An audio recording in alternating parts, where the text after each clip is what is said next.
Sindh building control authority نے گل plaza Karachi کا record نہ ہونے سے متعلق خبروں کو مسترد کر دیا۔ ادارے کا کہنا ہے کہ گل پلازا سے متعلق تمام منظور شدہ ریکارڈ، نقشہ جات اور تعمیراتی تفصیلات محفوظ اور دستیاب ہیں۔ ہم بات کریں گے ڈان نیوز کے رپورٹر عاصم خان سے۔ عاصم، بتائیے گا سندھ بلڈنگ کنٹرول اتھارٹی نے گل پلازا ریکارڈ سے متعلق مزید کیا بتایا ہے؟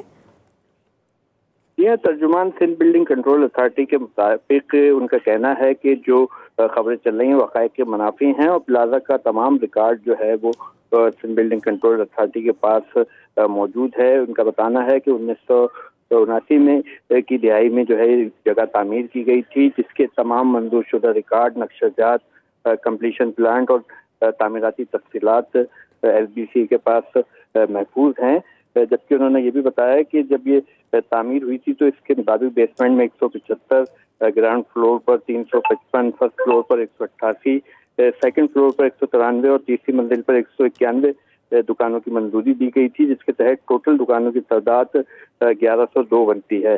جبکہ بلڈنگ میں بیسمنٹ سے گراؤنڈ فلور تک جانے کے لیے سیڑھیاں بھی جو ہے انہوں نے بتایا ہے کہ تمام موجود تھیں، لیکن اس سے پریس ریلیز میں یہ واضح نہیں کیا گیا کہ آیا یہ جو 180 مزید دکانیں جو بعد میں تعمیر کی گئیں اس کے خلاف ایس بی سی نے کیا کارروائی کی۔